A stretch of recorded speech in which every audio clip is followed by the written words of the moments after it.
হাসপাতাল আসতে না আসতে শুনতেছি আমলিক সরকার থাকলে এমন হয় না, বিএনপি সরকার থাকতে এমন হইতেছে কেন? বিএনপি সরকার আসতে না আসতেছে ওষুধ বন্ধ করে দিয়েছে, মানুষ চিকিৎসা দিতেছে না। টিকিট কার্ডে স্লিপে কান ধরায় দেয়, ওষুধ কথা লিখে দেয় বাইরে থেকে, বাস একটু পরামর্শ দেয়, ভিতর থেকে কোনো ওষুধ দেওয়া হইতেছে না। তাহলে হাসপাতাল খুলে লাভ কী বলেন তো? হাসপাতাল খোলা লাভ কি? হাসপাতাল বন্ধ করে দেওয়া হোক। যাই হোক, আমি একটা 5 টাকা দিয়ে টিকিট কাটছি, এখন আমি চলে যাচ্ছি ডায়াবেটিস ডাক্তার দেখানোর জন্য। আমি আরও 2 বার আসছি, আমি কোনো ওষুধ পাই নাই, এখনও আসছি, দেখি আজকে কী হয়। যাই হোক, দেখাইতে আসছি, কিন্তু লাস্ট পর্যন্ত কীও দেখি। যাই হোক, আমার ভাগ্য আমি কোনো ওষুধ পাই না। দেখেন এই জায়গাটা এত ভিড় করতো, এখন কোনো ভিড় নেই, কেন? ওষুধ নাই। তাহলে ভাই আমার একটা কথা হলো, যদি ওষুধ দিতে পারবেন আপনার হাসপাতালটা কদিন বন্ধ করে রাখেন।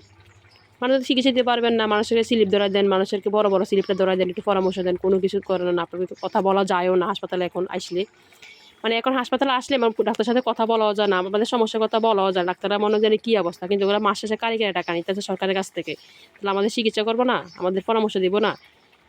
তাদের বাইরে দেখা, বাইরে ডাক্তার দেখা, তাহলে খালি বাইরে ডাক্তার দেখা। বাইরে দেখাবেন কি? আপনাদের কাছে আমরা কী কারণে আসছি বলুন তো? যদি আমরা সরকারি হাসপাতালে আসে যদি আমরা চিকিৎসা না পাই, আমরা বাইরে ডাক্তার দেখালে তো আমরা ভালো, তাহলে আমরা কেন আসছি?